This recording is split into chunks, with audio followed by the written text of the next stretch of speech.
1920s, a momentous event occurred.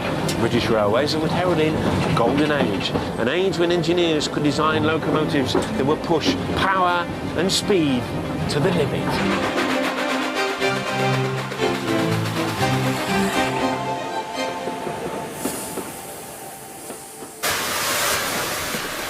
That momentous event was the amalgamation of the 123 companies that made up Britain's railways. Dubbed the Big Four, each new company would run a quarter of the network. GWR, Great Western Railway,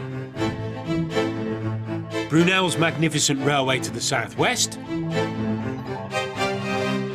LNER, London North Eastern Railway, the whole of the East Coast to the tip of Scotland, the LMS, London, Midland and Scottish, the industrial heartland of England to the west coast of Scotland, and the Southern Railway, serving the suburbs and seaside of the south coast.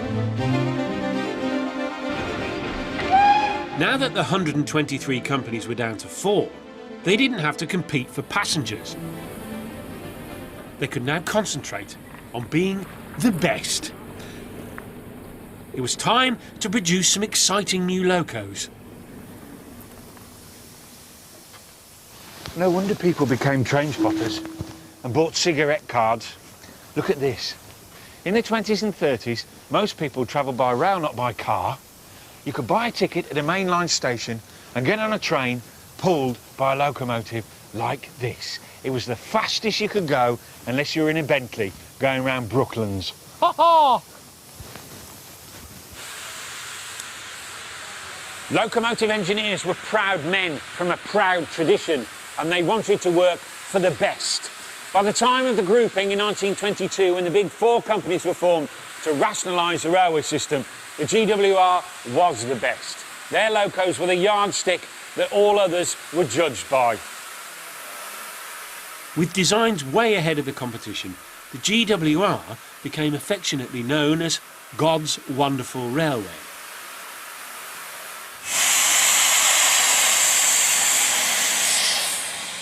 And this is one of those fine designs.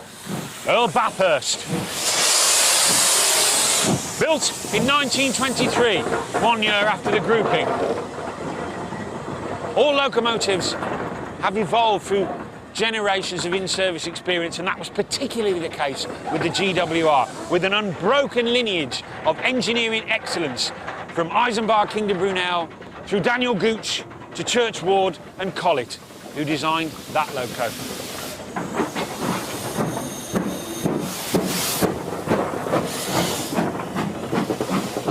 It's a castle class, spoken of by enthusiasts in hushed tones as being in the best Churchward tradition.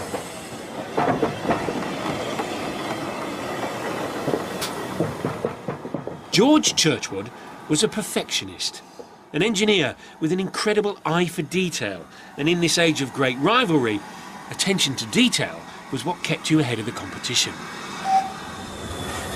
Churchward was an engineer who learnt from practices in other countries and from the French. He learnt to use steam at 225 pounds per square inch, 25 pounds more than was current practice.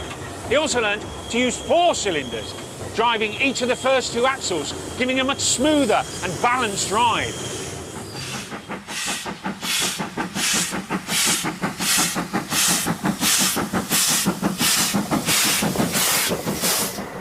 At the vast GWR Loco Works in Swindon, Churchward's policy of constant steam improvement meant that his men had to undertake new and demanding challenges. Churchward's personality, the way he dealt with his men, and his constant hands-on approach meant that he could institute real improvements. Take his ideas on tapered boilers, for instance. In case you were wondering, normal boilers are parallel, but this has a flared end.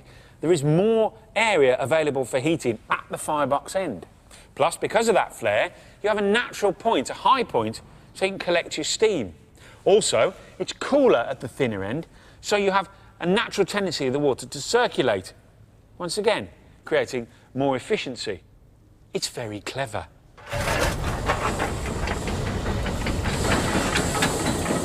Steaming becomes more efficient. Small gains found over years of trial and error improved the breed.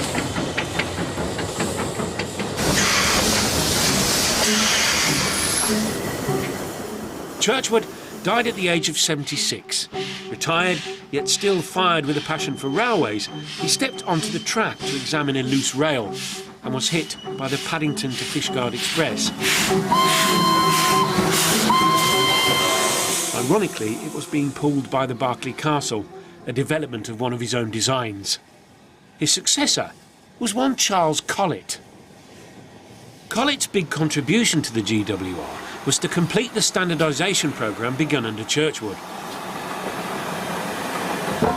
By the 20th century, the locomotive works had started using electrically powered drilling machines and presses. Collett could see that if the engines were built with precision, they could be serviced with standard parts, straight off the shelf.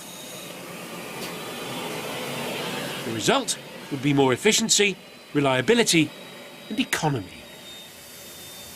Science was the answer to standardisation, but the problems are huge. It's symmetrical, a locomotive. You've got two sets of everything. And along this huge length, with 1, 2, 3, 4, 5 axles, the possibilities for deviation are huge. Everything has to be measured up. Everything has to be aligned. It's no good doing it with string and eyes. The GWR turned to Zeiss and bought in optical measuring equipment to get everything correct. Collett had scored another resounding success for the GWR. Now their engines were even more efficient. With their incredible speed and punctuality, they were leaving the other three companies standing.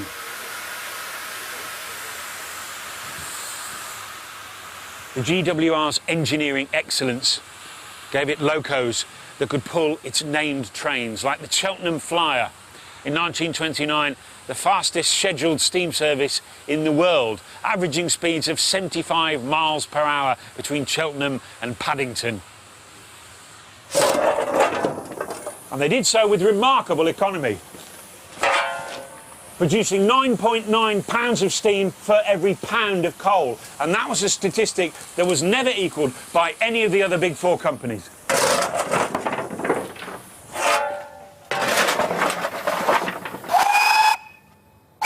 It wasn't just the engineering that mattered.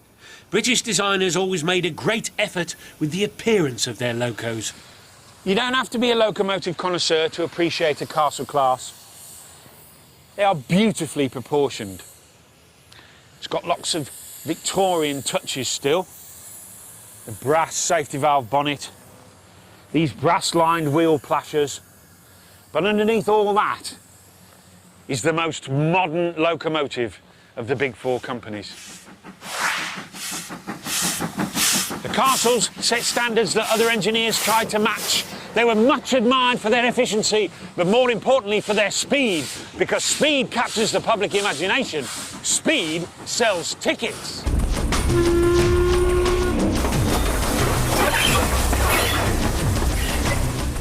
The LMS, the LNER and the Southern Railway were just no match for the mighty GWR.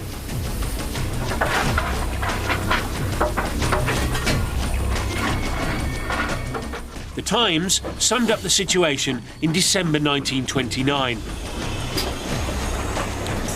It is not easy to find a reason, other than inertia, for the failure of most of our railways to improve the speed of passenger trains in the last quarter of a century. What the Great Western can do many times a day, all through the year, should be possible on some of the other lines. The focus had shifted. The competition was no longer all about reliability and punctuality. It was now about speed.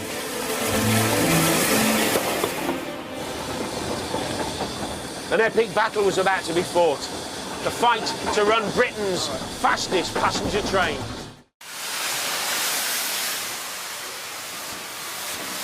By the early 1930s, engineers were designing trains that could go further and faster. Long distance may have come first, but it was speed that the public loved. And the Great Western was no longer stealing the show. In 1935, the London North Eastern Railway grabbed the limelight with a stunning new design. This streamlined masterpiece is an A4 Pacific, and it looks fast even when it's standing still. It was designed by Nigel Gresley, the chief mechanical engineer of the LNER. These were the flagships of the LNER's express services north from King's Cross to Edinburgh.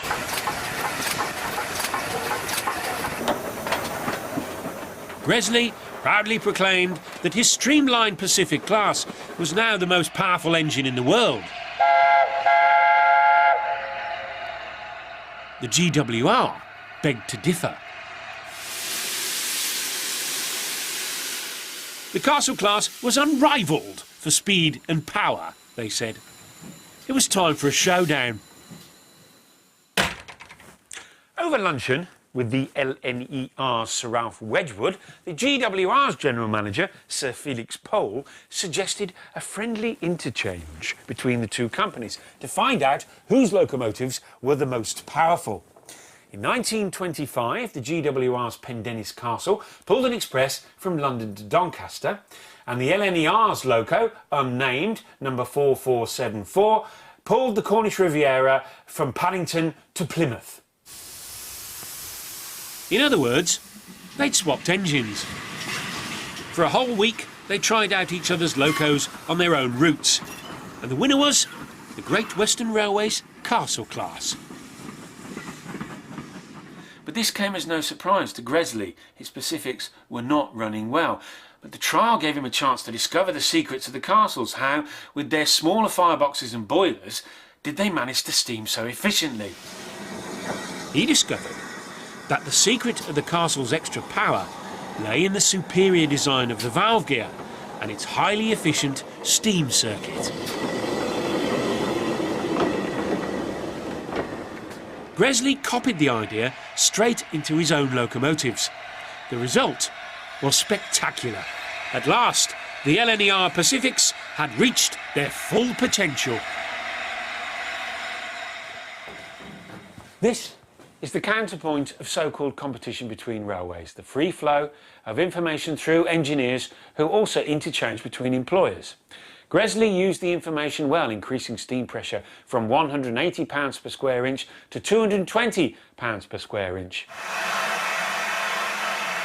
By 1928, LNER trains were a match for the GWR. Famous services like the Flying Scotsman, which left King's Cross every morning at 10 a.m, created a sensation by doing the 400-mile trip north without stopping to change water, cruise or pick up coal. The cavernous firebox of the Flying Scotsman would consume a massive 10 tons of coal on the non-stop run to Edinburgh. Single firemen couldn't be expected to keep up with such a task. So, Gresley came up with a way of changing crews without stopping the train. The corridor tender. They could walk through here from the first carriage. Gresley worked out how little room he needed by shoving his dining room chairs together and walking between them.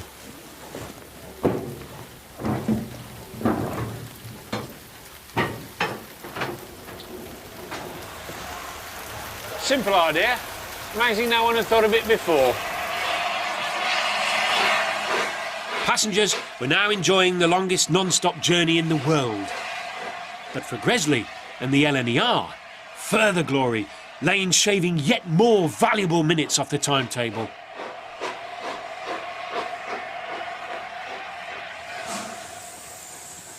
Streamlining.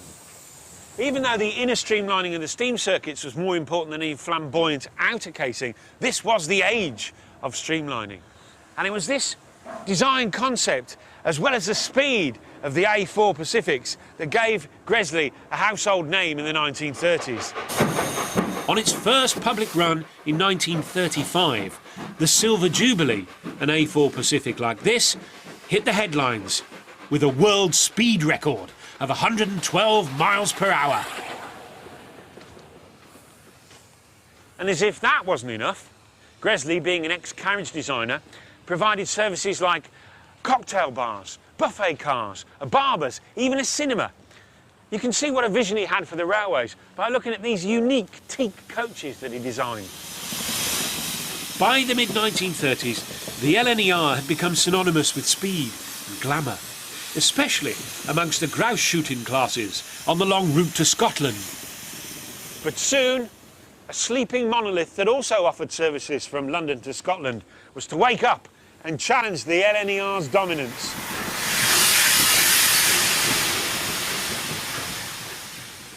In the early 1930s, the LMS was Britain's biggest single employer. But like many big corporations, it had become hidebound and inefficient. Things had improved since the late 1920s, but it was still running a ramshackle array of different locomotives. It was a shambles, and it was notorious for its punctuality.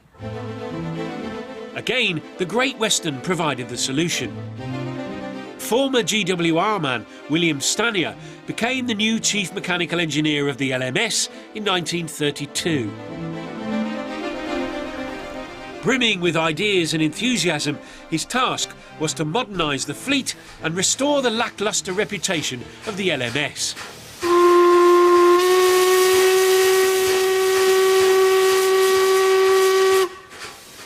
The LMS had the more difficult route to Scotland.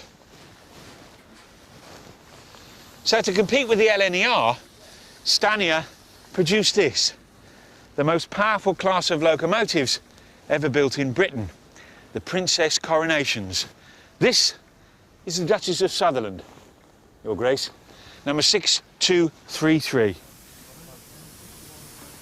Built in 1939, the heart of this beautiful machine was its magnificent boiler, producing steam at 250 pounds, transferred to the driving wheels through 4 cylinders, an idea Stanier took from the GWR.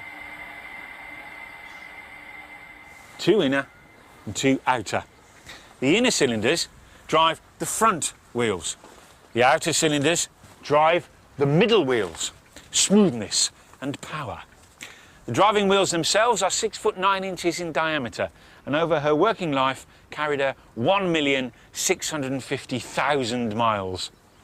And this is the beginning of the cavernous firebox, said to take a fireman to the limits of human endurance.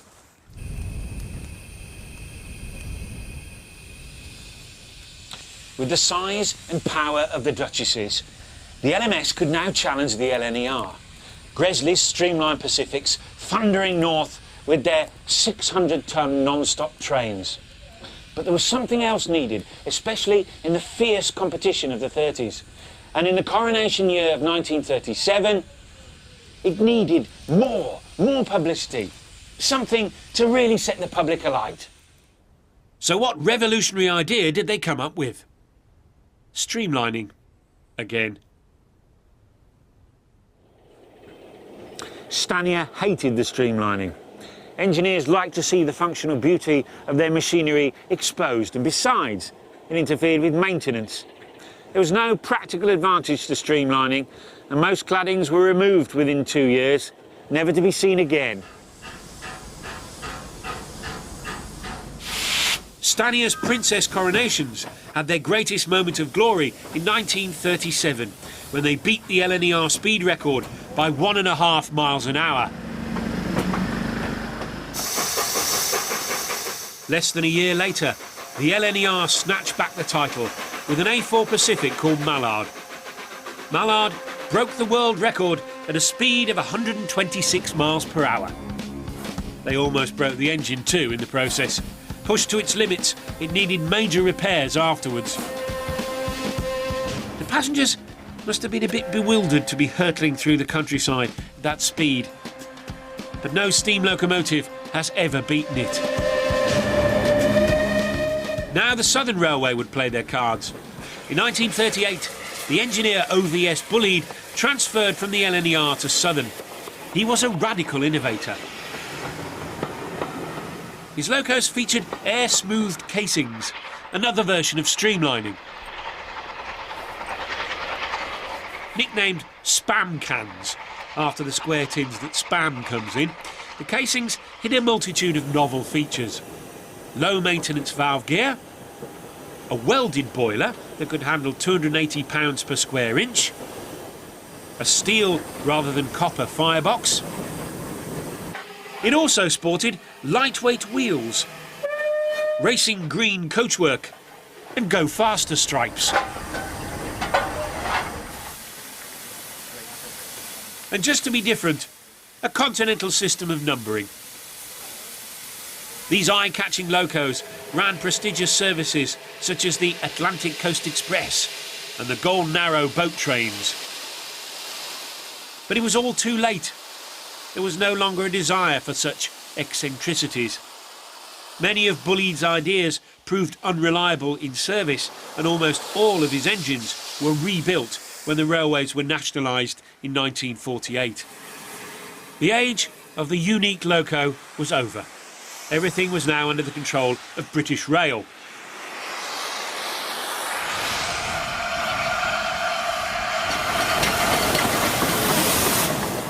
In the years since the golden age of steam, we may have built faster locos and we may have made them more efficient, but they've never been as beautiful. Nothing beats the sight of an LMS Princess Coronation class in steam. The ultimate in speed and power. 161 tons, 3,350 horsepower. O.S. Knock, the famous railway writer, said, "There are not enough superlatives in the English language to describe a princess coronation in full cry. We shall never see their like again."